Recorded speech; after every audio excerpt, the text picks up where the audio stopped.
Thank you for tuning in to another episode of Sports Talk with JWock. I am your host, JWock, and today, this episode is going to be talking about how there have been already some big trades happening before the NFL trade deadline and how that could impact the league.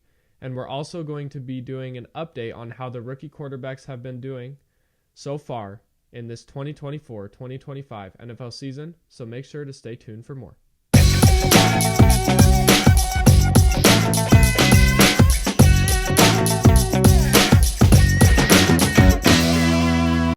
Hello, everybody, and once again, thank you for tuning in to another episode of Sports Talk with JWock. But let's get right into some big news that we got a couple days ago. We have seen two top wide receivers in the NFL get traded to other teams to potentially help these teams make a push towards championships. So first off, we're going to talk about the biggest trade, in my opinion, the Davante Adams trade, as Davante Adams has been traded from the Las Vegas Raiders to the New York Jets for a 2025 third-round pick, which could become a second-round pick.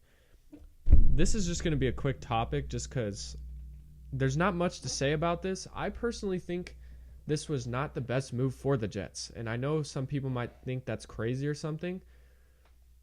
They need more help than just wide receiver. There's a lot of things that they need to work on. I think their running game has been okay. It has not been great. I think their O-line has also been a big issue.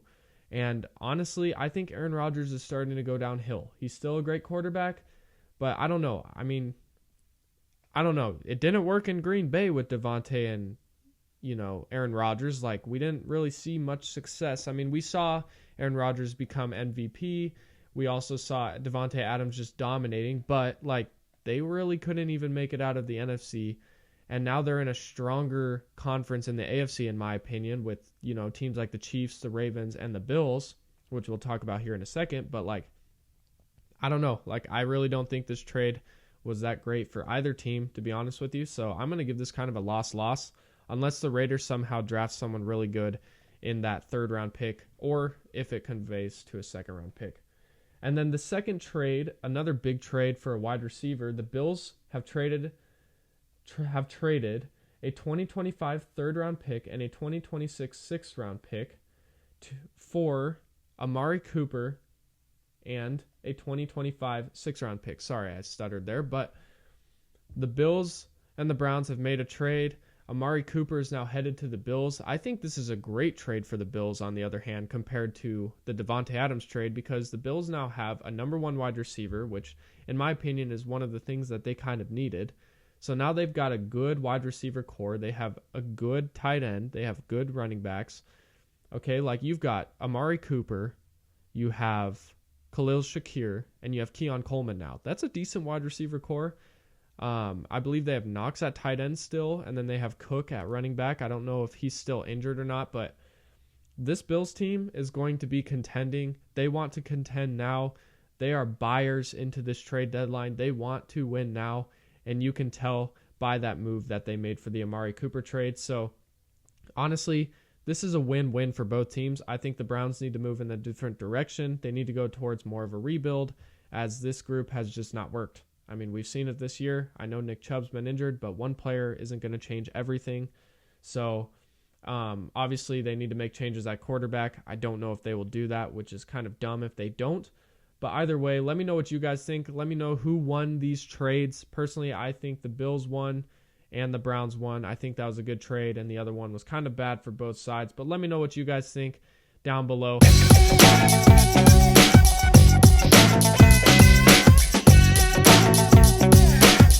And we are on to the main topic of this podcast, where we are going to be giving kind of a breakdown on how the rookie quarterbacks have been performing up to this point, as we are going into, I believe, week 7 of the NFL, which is crazy that we're already on to week 7 of the NFL season. But there have been 4 rookie quarterbacks that have played that are mainly the main ones.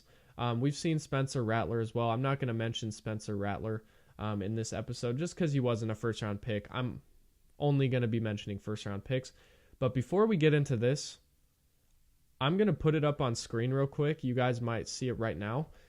I went 15, or sorry, not 15. I went 14-0 this week on my NFL picks. I got every single pick right, which is kind of crazy, and I just kind of wanted to mention that.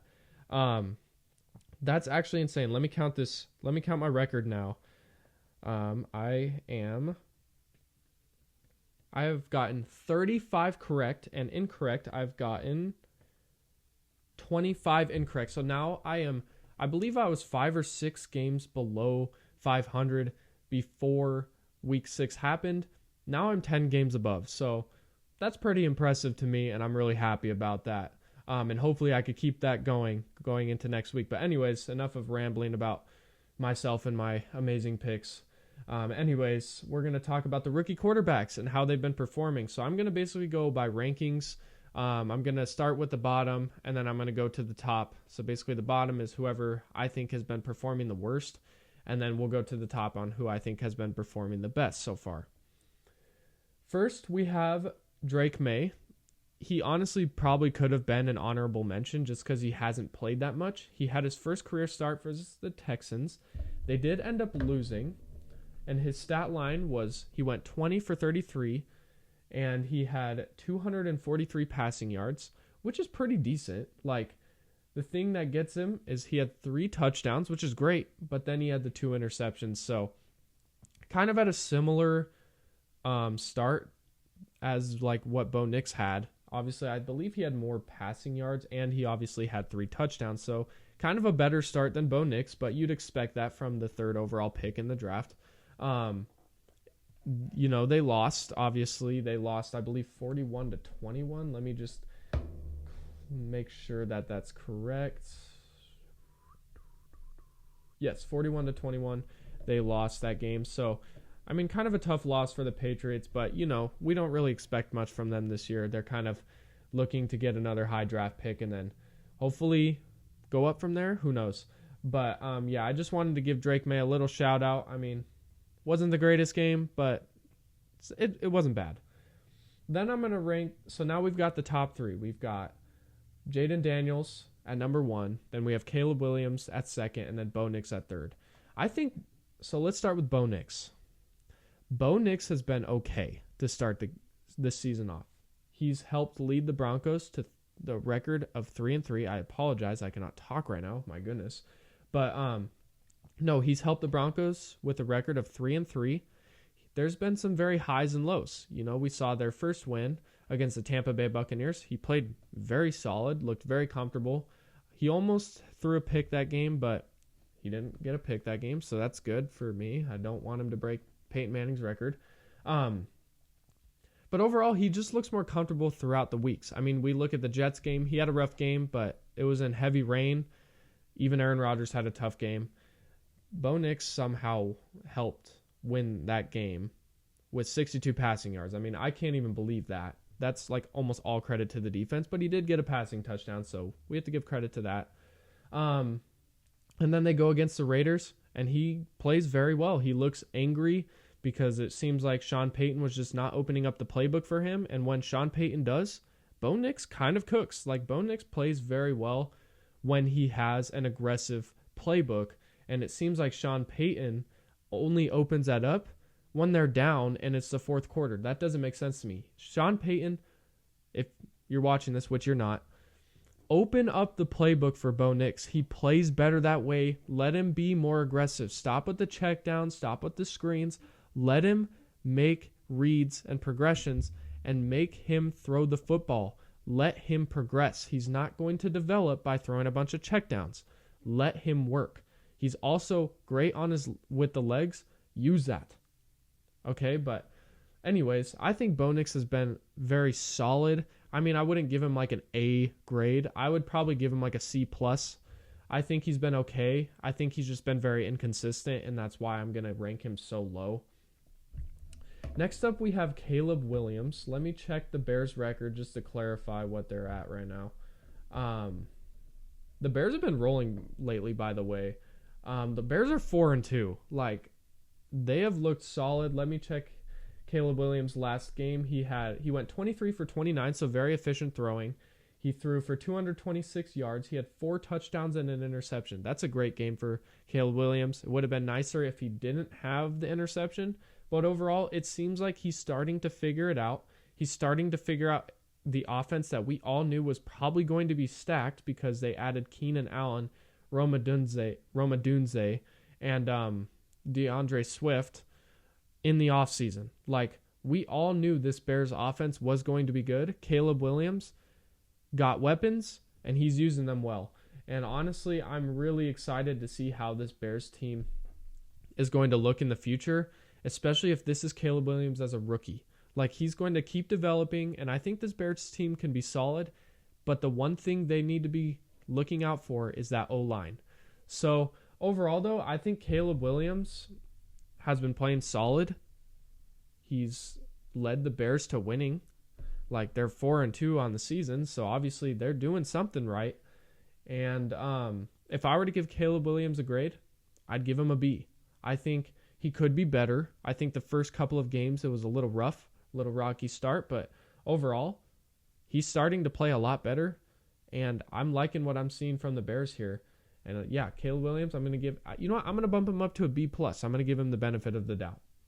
And then finally at number 1, the best rookie quarterback as of now, in my opinion, is the rookie out of LSU, the number 2 overall pick for the Washington Commanders, Jayden Daniels. Now, Jayden Daniels, in his recent game, they played the Ravens, and they were neck and neck with the Ravens, and the Ravens have been good. The Commanders are also sitting at a record with 4-2, but against the Ravens, Jayden Daniels went 24 for 35, which is pretty decent, pretty decent efficiency, 269 yards and 2 touchdowns. Jayden Daniels also had 6 carries for 22 yards. He's using his legs. He's able to go out there and play. This Commanders team is 4-2 right now. Who would have thought? I believe they are number 1 in their division, in their respective division. That is insane. When you can keep up with the Ravens, who I think is a championship contending team, and you've been doing this, like it was 30-23. It was a 1-possession game. Jayden Daniels was right in there with, MVP Lamar Jackson and Derrick Henry. Jayden Daniels has been playing significantly better since the start of the season, even though he had a decent start. And I do believe that Jayden Daniels, so far all year, has been the best rookie quarterback throughout this season, by far. And I don't think you can really debate it. Some people may say Caleb Williams. I would agree to disagree. But anyways, that's just kind of how I rank the rookie quarterbacks. I think all of them have been getting off to a solid start. They've been helping their respected teams win. And I'm really excited to see the future. Obviously, I might touch into, talk about Spencer Rattler later on if we keep on doing these updates with the rookie quarterbacks. But let me know who you think has been the best rookie quarterback. Personally, I think it's Jayden Daniels. You could disagree. Let me know what you guys think and give me some explanation as to why, because I would love to hear your guys' opinions. But anyways, that's going to be the end of the episode today. Maybe a shorter episode this week, but it is what it is. I'm still trying to get used to the NFL, like talking about football still. I'm very used to talking about basketball, and I'm a lot better at talking about basketball, but I'm trying to do better with just football in general. But yeah, thank you guys so much for tuning in to another episode of Sports Talk with JWock. If you haven't already, hit the subscribe button, hit the like button, comment below who your favorite NFL team is and why. And yeah, make sure to stay tuned for next week. And if you guys have any suggestions on what I should talk about next week, let me know down below in the comments below as well. And follow me on Instagram at NBA Talk with _ sorry, not NBA Talk, Sports Talk with _JWalk3. And you can see some updates and news from that, as well as my Week 7 NFL picks when it comes out. So thank you guys so much for tuning into this episode. I hope you all have an amazing week. God bless.